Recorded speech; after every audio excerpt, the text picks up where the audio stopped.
नमस्कार। आज मैं फिर आपके सामने अपराध की एक और घटना लेकर आया हूँ। आज का प्रदेश है छत्तीसगढ़ और जिला है दुर्ग। हुआ कुछ यूँ था कि 25 अप्रैल 2026 की सुबह करीब 8:30 बजे मोहल्ले में हल्ला हुआ। लगातार फ़ोन थाने को गए कि फ़ौरन आ जाइए। एक महिला ने ललितेश यादव कांस्टेबल था एसटीएफ में, और वो पोस्टेड था बीजापुर में, और छुट्टी पर अपने घर आया था। तो सूचना पुलिस को ये गई कि एक महिला ने ललितेश की पत्नी और बच्चों को चाकुओं से गोद डाला है। उनमें से एक बच्ची बाहर निकलकर जब चिल्लाई तो पड़ोसी आए और पड़ोसियों ने भीतर घुसकर उस महिला के हाथ से चाकू छीन लिया। पुलिस आई मौके पर। पुलिस ने देखा कि ललितेश की पत्नी रीना यादव और उसका बेटा आदित्य ये बहुत गंभीर रूप से घायल हैं, और उसकी छोटी बेटी तानिया वो बाथरूम में छिपी हुई थी, जबकि नैना किसी तरह से भागकर उसने बाहर मोहल्ले वालों को खबर की थी। खैर, पुलिस मौके पर आई और उसने उस महिला को गिरफ्तार किया।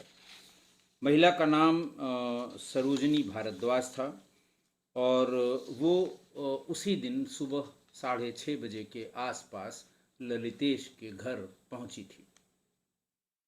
ललितेश को भी सूचना मिली। ललितेश भी भाग कर आ गया और उसने बताया कि वो किसी काम से रिजर्वेशन कराने के लिए रेलवे स्टेशन गया हुआ था।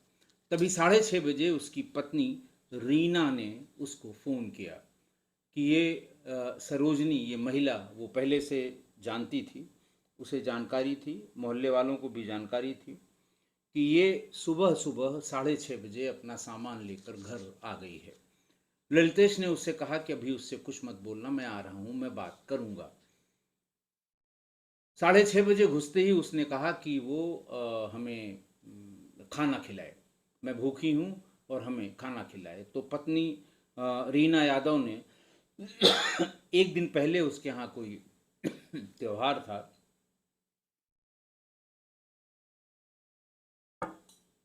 उसकी बनी हुई पूरी सब्जी उसने सरोजनी भारद्वाज को दे दी। पूरी गरम कर दी, सब्जी गरम कर दी और उसको दे दिया, और वो खाने लगी। तीनों बच्चे उसके घर पर मौजूद थे। बेटी, बड़ी वाली बेटी, छोटी बेटी तानिया नहाने गई थी और बड़ी बेटी पूजा कर रही थी, जबकि उसका बेटा आदित्य सोया हुआ था। खाना खा रही थी। खाना दे के फिर उसने अपने पति को फ़ोन किया कि आप जल्दी आ जाइए, ये बहुत ढेर सारा सामान भी लेकर आई हुई है, और मैंने उसको खाना दे दिया है, खाना खा रही है। उसने कहा बस मैं आ रही हूँ। ये कह के पत्नी किचन में चली गई, और किचन के अपने काम में, सवेरे सवेरे का था मामला, किचन के अपने काम में व्यस्त हो गई। और इसी बीच में युवती ने सबसे पहले सोए हुए बेटे आदित्य पर चाकू मारना शुरू कर दिया। जब वो चिल्लाया तो फिर पत्नी भाग कर, चूंकि वो वहीं पर थी किचन में, भाग कर आई तो पत्नी पर भी वो ताबड़तोड़ चाकू मारने लगी। इसी बीच में एक बेटी जो पूजा कर रही थी वो भी भाग कर आई, और दूसरी बेटी जो नहाने गई थी वो भी भाग कर आ गई। इसी बीच जब महिला पर वो रजनी पर रीना यादव जो पत्नी थी ललितेश की, उस पर जब चाकू मार रही थी, तो उसने युवती का दोनों पैर कसकर पकड़ लिया और अपनी दोनों बच्चियों से ये कहा कि तुम लोग घर के बाहर जाओ और लोगों को बताओ। छोटी बेटी नहीं भाग पाई। उसका वो चूंकि उसी रास्ते में वो चाकू लेकर खड़ी हुई थी और माँ उसकी उसका पैर पकड़ी हुई थी। वो डर के मारे भाग के फिर से बाथरूम में घुस गई और उसने भीतर से सिटकिनी लगा ली। दूसरी बेटी नैना वो भाग कर बाहर गई, शोर मचाना शुरू किया। कि मम्मी और दीदी को सबको चाकू मार रही है एक औरत। सारे लोग भाग कर आ गए और उसने औरत को पकड़ लिया। पब्लिक के लोगों ने उसके हाथ से चाकू छीन लिया। फौरन पुलिस को इत्तला की गई कि घर में इस तरह की वारदात हुई है। पुलिस के आने पर दोनों को यानी पत्नी रीना यादव को, बेटे आदित्य को, इन दोनों को अस्पताल ले जाया गया, लेकिन इतने ज़्यादा चाकू उनको लगे थे कि दोनों की थोड़ी देर बाद मृत्यु हो गई। महिला पर 18 चाकू मारे थे उसने, सरोजनी भारद्वाज ने, और बच्चे पर 14 चाकू मारे थे। 2-3 चाकू उसको जो बाथरूम में छिप गई थी उसको भी लगे थे, लेकिन लड़कियां दोनों बच गईं। माँ और बेटा दोनों ही अस्पताल पहुंचने पर मृत घोषित कर दिए गए। खैर, पुलिस ने आगे की तफ्तीश शुरू की कि आखिर हुआ क्या था। तो पता लगा कि ये जांजगीर की रहने वाली ये जो आरोपी युवती थी सरोजनी भारद्वाज, ये और जो कांस्टेबल था ललितेश यादव, इन दोनों की जान पहचान फेसबुक से हुई। धीरे धीरे फेसबुक या प्यार के बारे में मैं सैकड़ों कहानियां आपको बता चुका हूँ। धीरे धीरे इनकी नज़दीकी हुई, फिर बहुत नज़दीकी हुई, फिर मिलना शुरू हुआ। मैंने आपको बताया था कि ललितेश बीजापुर में पोस्टेड था, वहाँ चाहे जो करे। उसके बाद ये जांजगीर में रहती थी। दोनों मिलना इन लोगों ने शुरू किया। लड़की ने इस बात पर जोर दिया कि हम लोग बहुत दूर रहते हैं, नज़दीक रहना चाहिए मुझे। फौरन ललितेश ने वहीं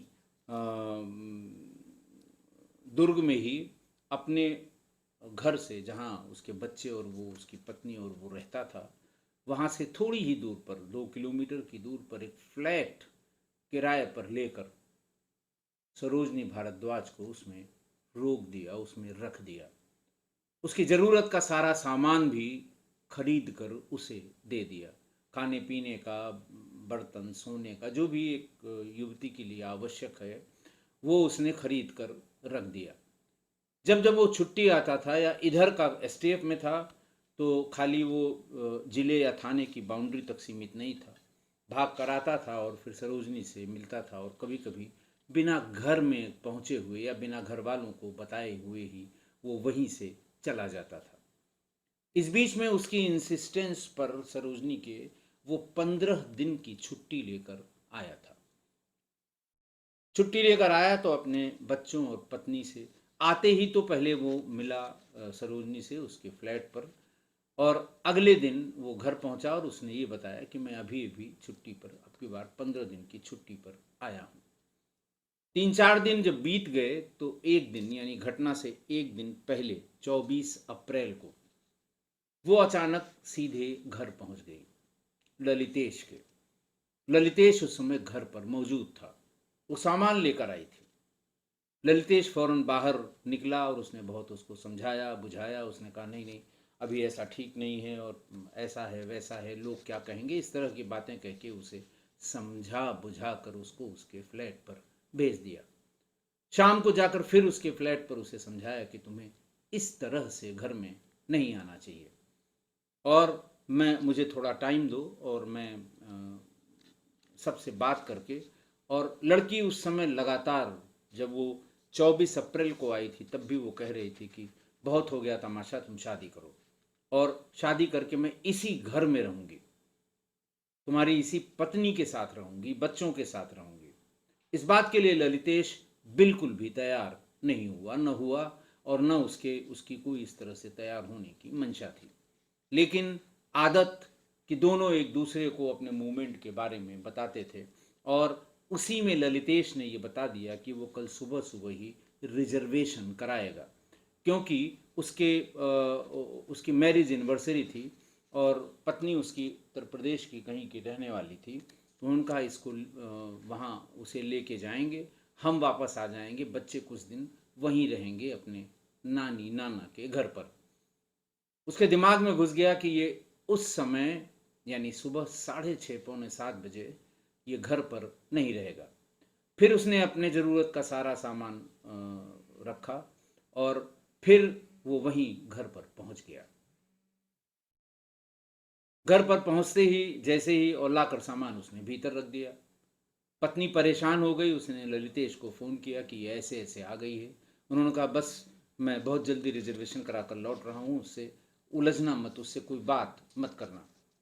आते ही उसने सामान रखा, सामान रख कर अपने वो बेडरूम में विराजमान हो गई और उसने कहा कि मुझे भूख लगी है, खाना खिलाओ। पत्नी ने उससे कोई ऐसी बात नहीं की क्योंकि वो जानती थी कि पति यहीं पास में रेलवे स्टेशन पर है, अभी थोड़ी देर में लौट कर आ जाएगा। उसने कहा है कि अभी चुप रहना, अभी मैं आकर उससे बात करूँगा।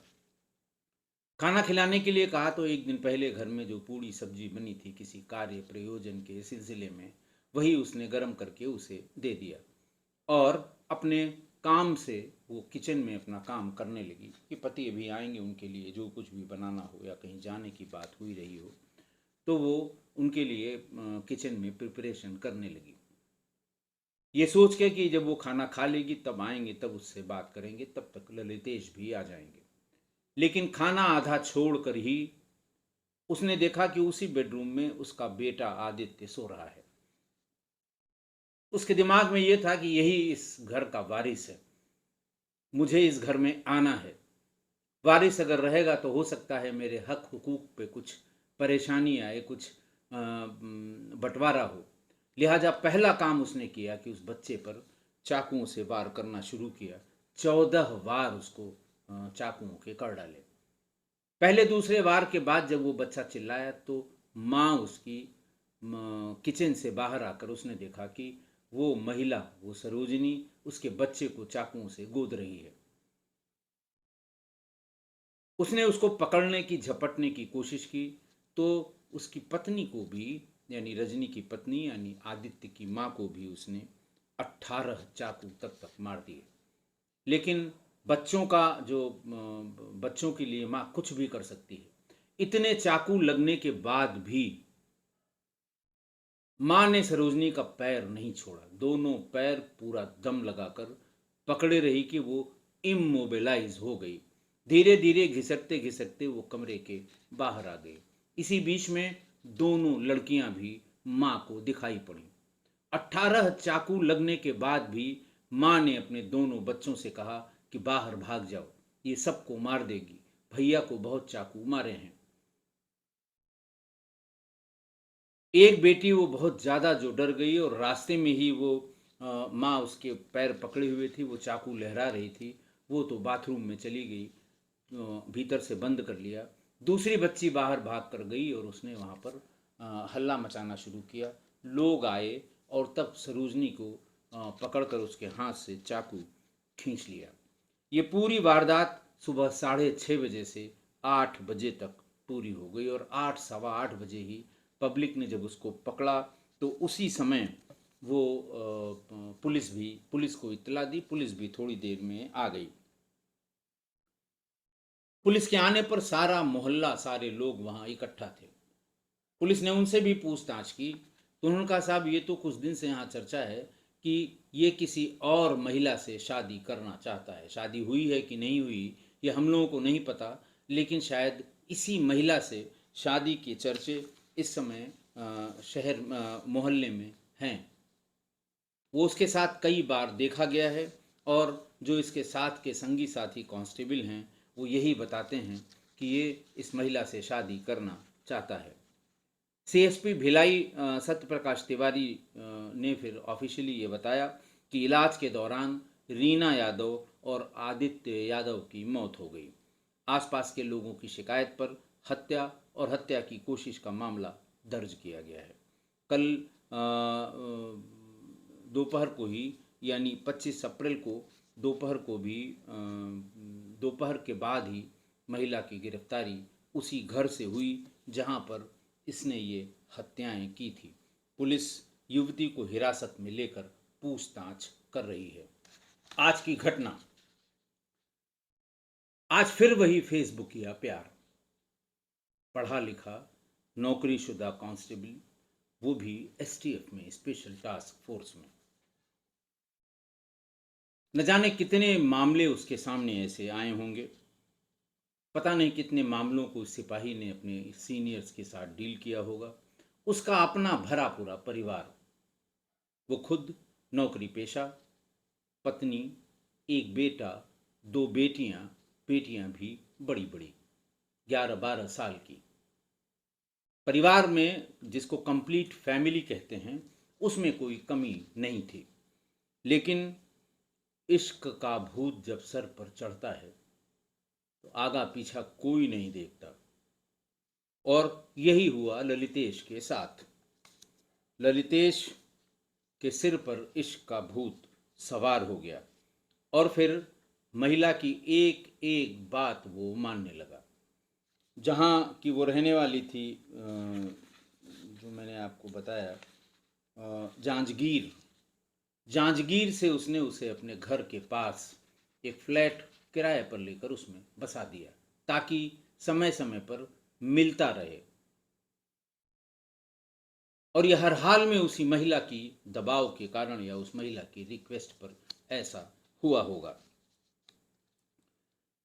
अपने मकान के पास ही उसे इस्टेब्लिश कर दिया।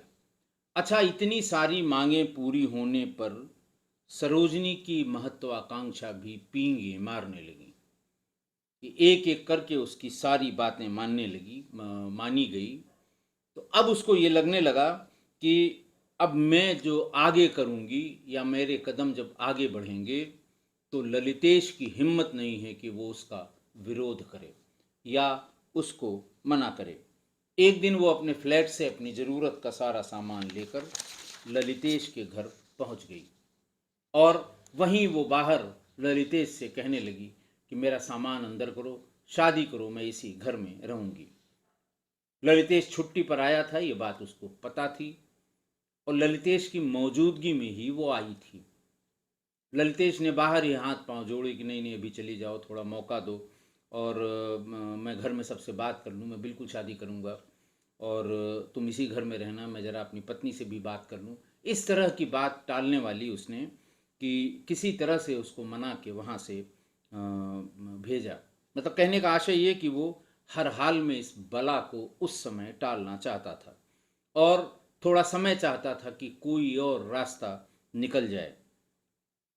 मैंने अपने किस्सा गोई के इस पूरे कार्यक्रम में सैकड़ों अपराध की घटनाओं में ये बताया है कि सोशल मीडिया का जो ये वर्चुअल प्यार है, वर्चुअल इश्क है, ये और लिव इन रिलेशन में रहना लगभग बराबर है।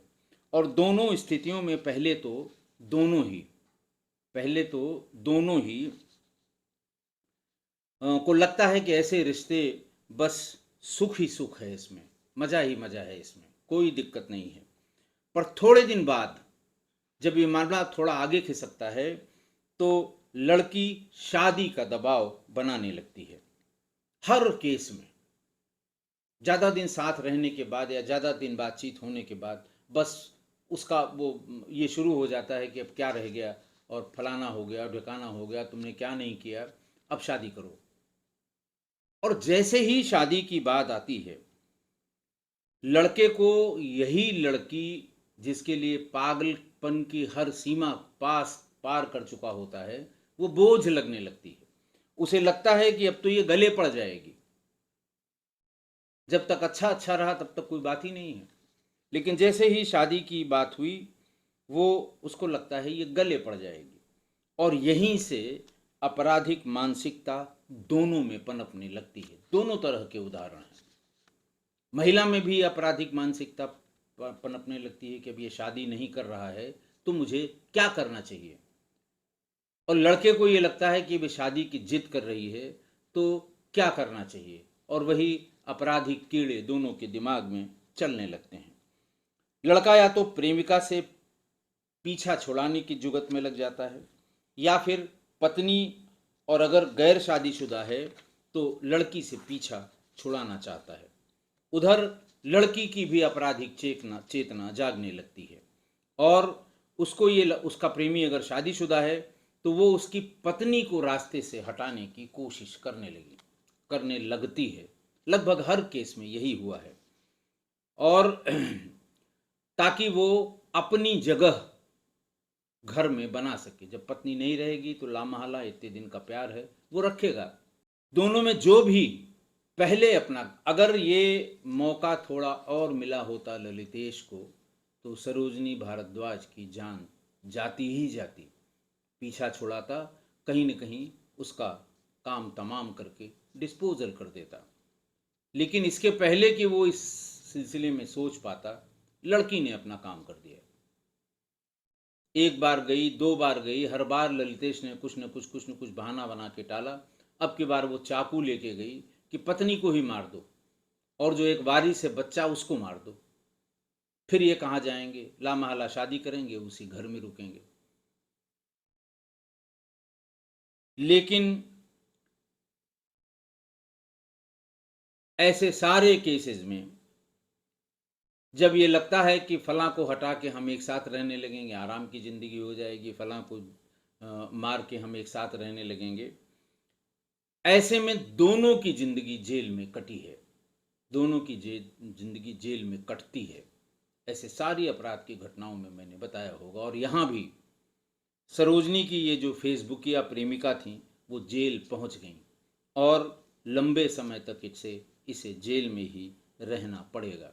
एक बहुत ही प्रसिद्ध लोकोक्ति या मुहावरा है कि आधी तज पूरी को धावे, आधी रहे न पूरी पावे। अच्छा खासा एक अलग से कमरा मिल गया था, रह रही थी, वो भी आता जाता था, वो भी आती जाती थी, लेकिन नहीं, उतने में संतुष्टि नहीं थी। उसे तो पूरा चाहिए था, अपना पूरा हक, और जिसका हक उसमें मूल रूप से था उसको रास्ते से हटाना। तो आधी तज पूरी को धावे, आधी रहे न पूरी पावे। आशा है आप मेरी इस बात से सहमत होंगे। आज के लिए इतना ही। बहुत बहुत धन्यवाद।